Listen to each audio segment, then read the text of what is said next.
estudantes da EJA, tudo bem com vocês? Vamos para mais uma aula de História e de Arte, que estão sempre relacionadas. Continuem se cuidando. Vamos pegar o caderno para fazer algumas anotações, relaxar e aproveitar esse momento de aprender. História e Arte e o componente de música. E na música, o que é que nós estamos aprendendo? Nós estamos conversando sobre compreensão da música como produto cultural, social e histórico. Temos conversado sobre a função social da música, a música como patrimônio cultural, os modos de produção musical em diferentes tempos e contextos, apreciação, execução e crítica musical, história da música em diferentes contextos. Na aula anterior, que foi a aula de número 32, nós conversamos sobre o som, sobre os benefícios da música para a saúde, conversamos também sobre os cuidados com a audição, sobre os limites da exposição a ruídos e iniciamos a conversar sobre a história da música. Vimos os primeiros registros lá no tempo da pré-história, conversamos sobre a música na antiguidade e iniciamos a Idade Média. E hoje, que é a nossa aula de número 33, chegamos a ela, vamos transitar sobre a música na Idade Média e no Renascimento. Vamos conversar sobre músicos renascentistas e o interesse que nasceu pela música profana. Vamos ver o que é isso ao longo da aula. E vamos conversar sobre ópera.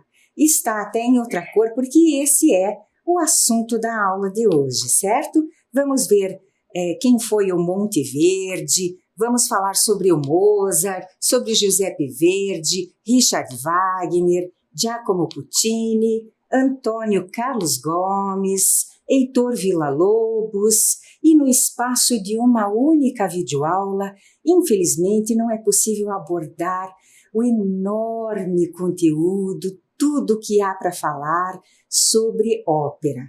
Mas vocês podem fazer os desdobramentos, realizar as pesquisas e nós também podemos continuar depois a conversar, pesquisar sobre este apaixonante conteúdo, sobre este apaixonante gênero da música, sobre esse espetáculo que é a ópera. Então, vamos lá. Mas antes, sem deixar de lembrar algumas coisas muito importantes que nós já aprendemos. O nível de ruído recomendável para audição é de até 50 decibéis, de acordo com a Organização Mundial da Saúde.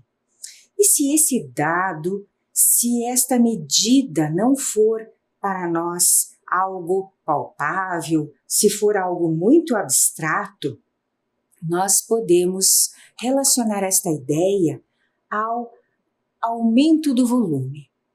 Então, aumente o volume do som só até a metade, com qualquer aparelho que você estiver utilizando.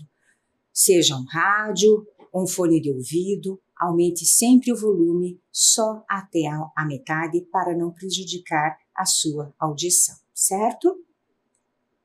Vamos para a história da música. Retomando a aula passada, nós conversamos sobre os primeiros registros, vimos as pinturas rupestres nas cavernas na Espanha, vimos nos detalhes de um vaso grego os instrumentos que eram utilizados na antiguidade. E na Idade Média, tivemos até a oportunidade de ouvir um canto gregoriano. Recordam-se? Então, a Idade Média, ela se estende do século V ao século XV, aproximadamente. A Idade Média foi um longo período da história, que foi marcado no início pela queda do Império Romano e foi marcado ao final pela tomada de Constantinopla pelos turcos. Este período final da Idade Média, esta marca, esta característica deste período histórico, nós estudamos já ao longo das nossas aulas e vimos que a tomada de Constantinopla foi um dos motivos, foi também um dos disparadores naquele período dos descobrimentos, na era das grandes navegações. Recordam-se? Então, estivemos já falando sobre este período e vocês podem estabelecer algumas relações. No século XV e XVI, os humanistas, na época, chamavam a Idade Média de Idade das Trevas. Trouxemos ali um castelo medieval na França para ilustrar e ajudar a nos transportarmos para aquele tempo. Em relação à antiguidade clássica, os humanistas afirmavam então que havia ocorrido na Europa um retrocesso artístico, intelectual e filosófico, porque nada de muito significativo ocorreu de mudança neste longo período. Por isso, os humanistas afirmavam este retrocesso. Ocorreu, então, um período de renascimento. E o renascimento foi um movimento importante na história da Europa. O renascimento começou no final da Idade Média e terminou no século XVI, no início da Idade Moderna. E é neste período de transição que nós vamos estar falando, que nós vamos conversar hoje. É chamado de Renascimento este período porque procurou fazer renascer a cultura e a arte da Grécia e da Roma antigas. Vejam aqui o grupo de cantores, Luca della Robbia, 1431, 1438 aproximadamente, Museu dell'Opera del Duomo, em Florença, na Itália. Ali há uma representação de canto, né? Nesse período, na Europa, cresce o interesse pela música profana.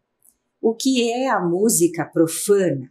Vamos verificar. A música profana não tem a religião como propósito. É um tipo de música não religiosa.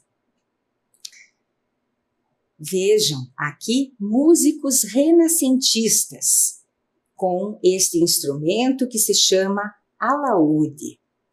E nesta imagem podemos verificar ali na referência dela, que é de 1485 a 1495, a letra C, significa que cerca de, né, não se tem exatidão na data da imagem, certo? No Renascimento foram criadas várias melodias, mas as melhores composições musicais foram feitas para as igrejas, porque havia ainda grande ligação de todas as pessoas com a religião e com as igrejas. A música estava fortemente ainda relacionada à religião. Vamos ver agora Francesco Landini tocando um organeto. Observem que o organeto está apoiado em uma das pernas, está no colo de Francesco Landini, então trata-se o organeto de um tipo de órgão portátil, né? E Esta imagem trata-se de uma iluminura do Codex Squarcialupi. A iluminura, vamos ver aqui, é um tipo de pintura decorativa aplicada às letras capitulares dos manuscritos medievais. Esta é uma letra capitular, aqui a letra B, letra capitular de 1457. É uma letra que inicia o capítulo, por isso chama-se letra capitular. E estas letras podem ser acompanhadas de imagem. Esta imagem com o Francesco Landini, ela é uma iluminura do Codex Squarcialupi, que está compondo este livro que tem 350 canções. É um livro organizado em ordem cronológica, é um livro que leva este nome por conta do proprietário do livro, que é o Squarcialupi, e é muito bonito, era feito com muito zelo, com muito capricho, né? Na época, e essas iluminuras, como o próprio nome já diz, eram realmente para iluminar, elas eram iluminadas, né? Inclusive com enfeites de prata, né? De ouro, desta forma, realmente. Algo muito especial. Outro destaque que podemos citar é Giulio Caccini.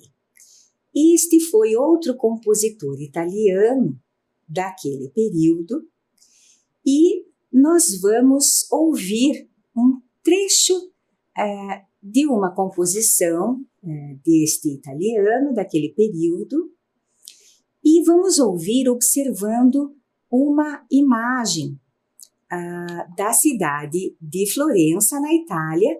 A imagem ela é atual e enquanto vocês observam a imagem, vou pedir a vocês que relaxem para apreciar a canção, tendo sempre em mente que a canção é daquele período, a imagem é atual e que para ouvir a música nós relaxamos, às vezes até fechamos os olhos, acessamos a imaginação, não é mesmo? E apreciamos a composição deste italiano e imaginamos, inclusive, como seria a vida e os instrumentos que ele utilizou, tentamos identificar os sons da composição dele. Então, vamos ouvir este trechinho deste compositor italiano daquele período.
Vocês gostaram? Muito interessante, não é? A composição era feita com o que se dispunha na época, né? Este período da história foi muito interessante para a produção musical. E a produção da música era realizada com os instrumentos musicais de que se dispunha realmente na época. Nessa mesma época, há uma personalidade já conhecida por vocês estudantes e acompanhantes destas videoaulas, Leonardo da Vinci, falecido uma geração antes de Giulio Caccini, também havia projetado um instrumento musical. Vamos ler a manchete de um jornal relativamente atual sobre um instrumento daquela época. Vamos lá. Instrumento desenhado por Da Vinci estreia após mais de 500 anos. Mistura de piano com violoncelo, viola organista, foi construída por polonês tocada pela primeira vez. Jornal O Globo, 19 de novembro de 2013. Esta é a manchete de um jornal relativamente atual. Então, o instrumento que Leonardo da Vinci havia projetado foi construído 500 anos depois. Foi construído e ele projetou naquela mesma época. Vamos ver. Leonardo da Vinci desenhou muitas invenções que nunca saíram do papel. Uma delas ganhou vida mais de 500 anos depois de ter sido criada graças ao pianista polonês Sławomir Zubrzycki. O instrumento, batizado de viola organista, foi construído com base nas especificações deixadas por Da Vinci e o som é parecido com o de um piano e um violoncelo. Violoncelo ou cello. Também pode ser chamado assim o instrumento. A viola organista parece um piano comum, mas no seu interior as 61 cordas não são tocadas por pequenos martelos, mas por rodas giratórias revestidas de crinas de cavalo de forma semelhante aos arcos usados para tocar violinos e violoncelos. E aqui vemos o arco de violoncelo com a crina ali dos animais, né, que é a parte onde se faz o atrito. E este é o instrumento projetado por Leonardo da Vinci há mais de 500 atrás e construído pelo pianista polonês. Belo instrumento e levou 3 anos para ficar pronto. Na internet há disponível a apresentação feita pelo pianista polonês. É possível fazer a pesquisa e ouvir o resultado da produção feita por ele. Vocês já pensaram?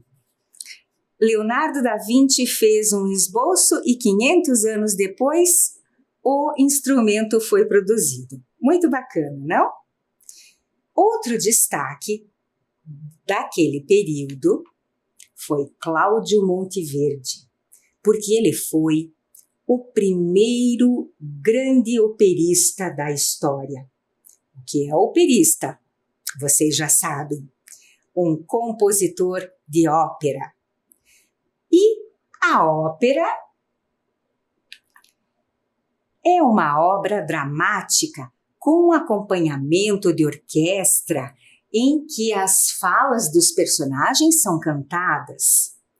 A ópera é uma mescla de diferentes tipos de arte, pois conta uma história através do canto, da representação e muitas vezes da dança. A ópera é um espetáculo tão rico, tão completo, que realmente ela apaixona as pessoas. Ela é rica em história, na narrativa. Então, se você tiver uma oportunidade, não perca de assistir uma ópera quando tiver. Vamos adiante. Assim como os atores no teatro, os cantores de ópera representam papéis no palco, enquanto uma orquestra toca a música. E aqui nós vemos um dos locais onde tudo começou. Palácio Ducal, em Mantua, na Itália, onde a ópera L'Orfeu estreou em 1607.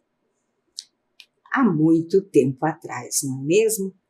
Muitas óperas famosas foram compostas nos séculos XVIII e XIX. E o Wolfgang Amadeus Mozart foi um importante compositor de óperas que viveu no século XVIII. O Mozart foi um grande compositor e ele também compôs óperas, e por isso trouxemos Mozart para esta aula de hoje. A variação no nome de Mozart. Há diversos registros, e alguns pesquisadores até dizem e brincam que Mozart realmente trocou os registros de seu nome. A ópera As Bodas de Fígaro foi escrita em 1786. Este é o libreto da ópera e é uma das óperas dele, uma das mais conhecidas. E a história é bastante peculiar, trata-se de um drama, trata-se depois de um drama que acaba ficando numa situação que brinca um pouco com o drama da vida das pessoas na época, e ele acaba tendo, não na primeira apresentação, mas depois acaba tendo muito sucesso com as óperas que ele cria. Outro compositor importante de óperas foi Giuseppe Verdi. Giuseppe Verdi compôs várias óperas e entre elas La Traviata e Aida. Prelúdio para o Ato I, da Filarmônica de Nova York, com Arturo Toscanini, de 1929. E esta data já anuncia que nós vamos ouvir um áudio bastante antigo, portanto é possível que tenha algum ruído. Este áudio, ele há um trechinho da cena 1. Então, ele é só o prelúdio do início de toda a história. As óperas, elas são compostas de atos, né? De partes das histórias. E enquanto vocês apreciam a imagem da cena 1, vocês podem ouvir este áudio da ópera de Verdi.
Vocês gostaram? A gente precisa se permitir e se envolver com a ópera. Vamos lá. No fim do século XIX, o compositor alemão Richard Wagner escreveu uma série de 4 óperas baseadas em lendas alemãs. E essa famosa série é chamada de O Anel dos Nibelungos. É uma série também bastante interessante para conhecer as histórias, o enredo. E no início do século XX, esse gênero de música cresceu e se modificou, assim como a música clássica da mesma época. E outro destaque é Giacomo Puccini, que criou algumas das mais populares óperas desse período, como Tosca, em 1900, e Madame Butterfly, de 1904. E tanto faz, madame ou madama, certo? Os dois modos estão corretos.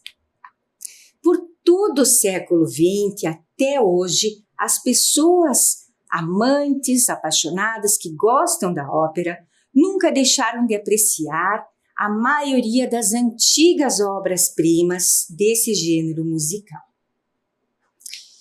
E uma das óperas brasileiras mais conhecidas é O Guarani, de 1870, de Antônio Carlos Gomes. E também já estivemos conversando sobre Carlos Gomes.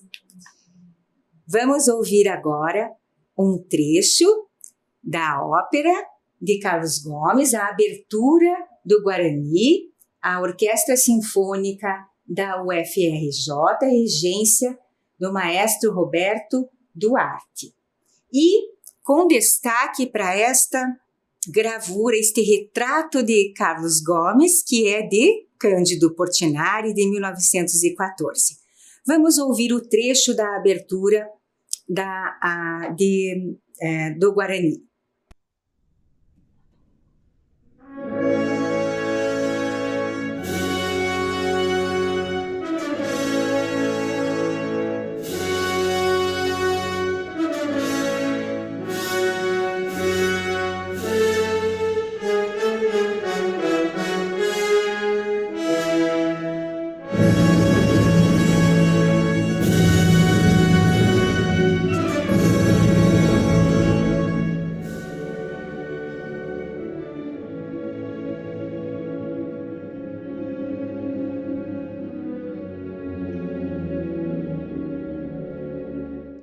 Vocês gostaram? Reconheceram?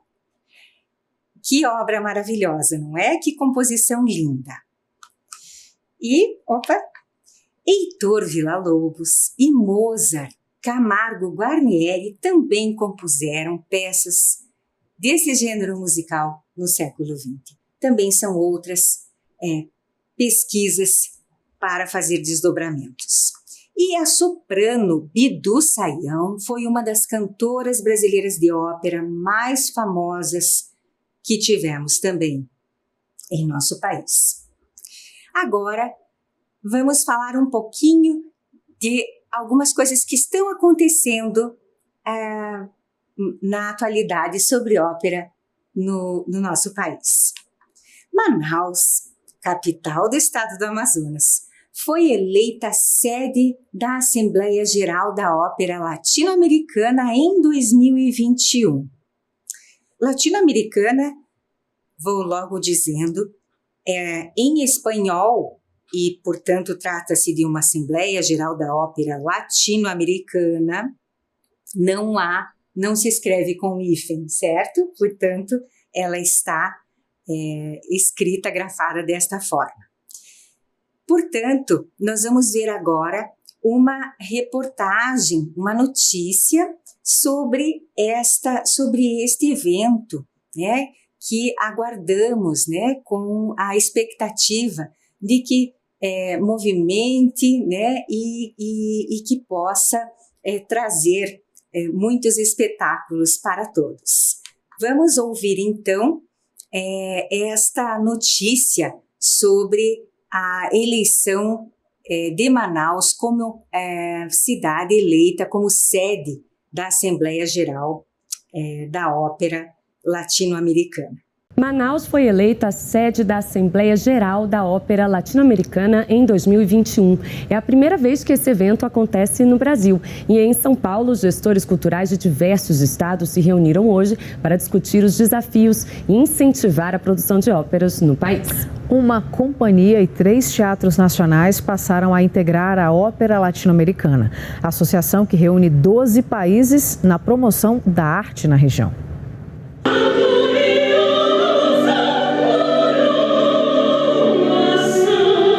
Esta é a opereta A Viúva Alegre. A montagem, inédita em português, tem produção e direção de Miguel Falabella. Conta de maneira cômica a história da viúva de um banqueiro que herda uma grande fortuna. Foram 10 apresentações no Teatro Municipal de São Paulo, todas com casa cheia e a preços populares. Os ingressos foram vendidos a R$20. A ópera ainda é um gênero artístico pouco difundido no Brasil. É preciso atrair e formar novas plateias.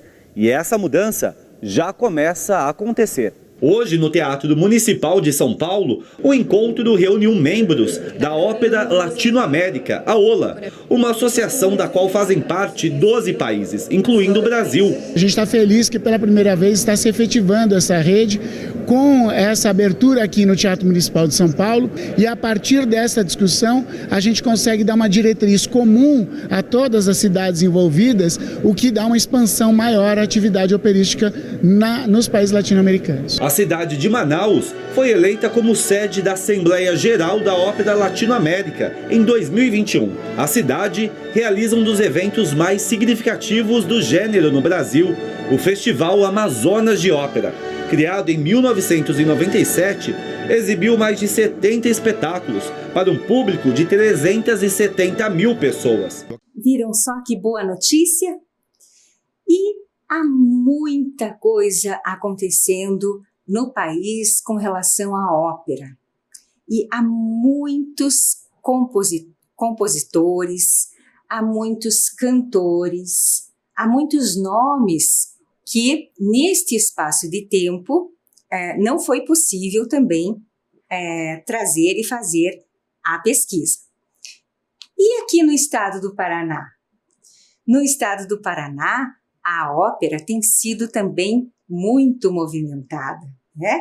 Há o Festival de Ópera do Paraná desde 2015. E há óperas também, há grandes produções que precisam ser trazidas e estudadas. E aguardamos para os próximos anos, né, próximos festivais de ópera no estado do Paraná também. Vamos realizar algumas atividades de registro agora. Pegue o seu caderno, coloque sempre a data, o nome do nosso componente curricular, que é História e Arte, Música. Agora procurem se recordar do que vocês viram ao longo dessa nossa conversa. Recordem-se do que conversamos desde o início e vamos responder algumas questões. Registrem à vontade no caderno ou registrem de outra forma, com a gravação de áudio no celular, não precisa ser necessariamente da forma escrita. Entretanto, a forma escrita é um bom exercício de produção de texto, certo? A primeira questão, uma questão interessante, é o que é música profana? Registrem esta pergunta no caderno e produzam, a seu modo, uma resposta. E nós voltaremos para fazer uma correção, uma sugestão de complementação de resposta junto com vocês. Até já!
música profana é um tipo de música que não tem como propósito a religião. É uma música não religiosa. Se você respondeu algo neste sentido, respondeu certo. Se quiser complementar a sua resposta, pode copiar, corrigir, acrescentar a sua resposta.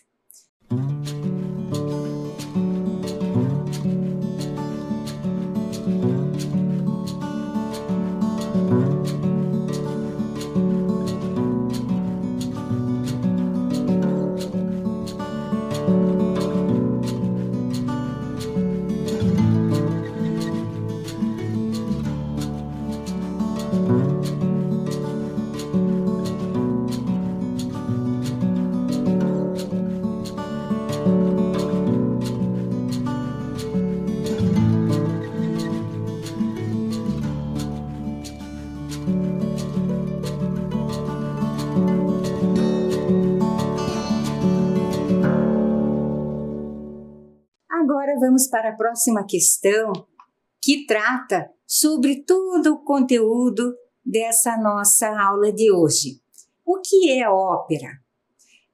Então, rememore o que nós conversamos, o que nós vimos, rememore também as suas experiências, né? O que você já sabia, quais as suas impressões, o que você já experimentou, viveu sobre ópera, e responda: o que é ópera?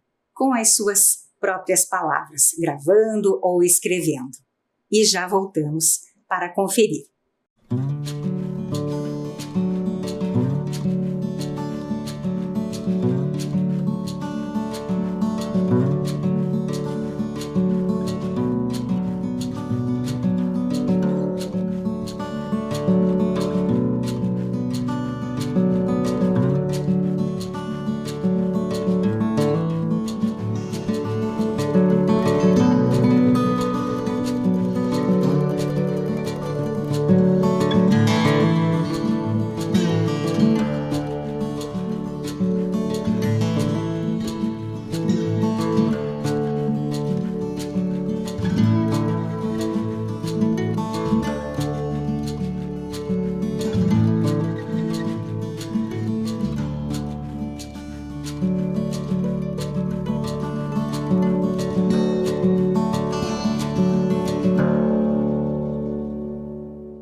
O que é ópera? Ópera é uma obra dramática, com acompanhamento de orquestra, em que as falas dos personagens são cantadas.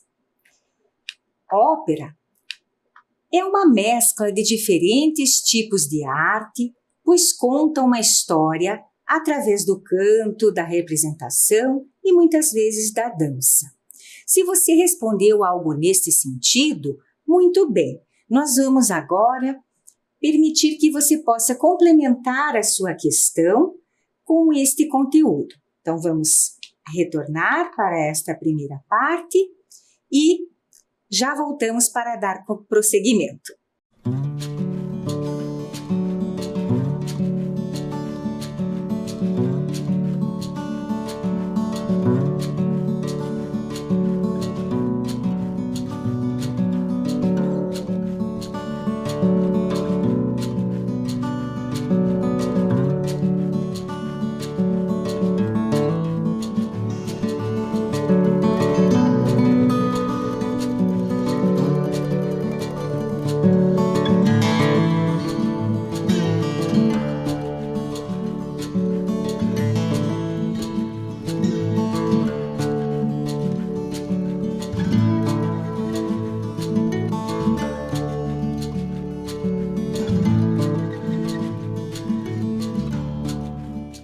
E agora, nós vamos fazer um outro registro.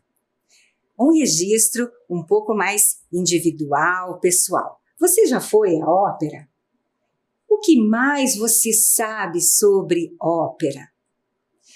Registre no seu caderno, ou no áudio, ou vídeo do seu celular, né? E realize esta resposta neste momento. E nós Já retornamos para conferir.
Esta resposta trata-se de uma resposta pessoal, não é?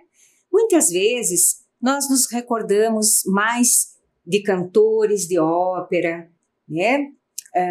Do que de compositores. Muitas vezes nos recordamos de nomes, né?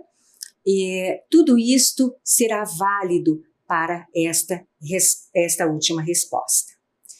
Muito obrigada pela sua participação e até a próxima aula.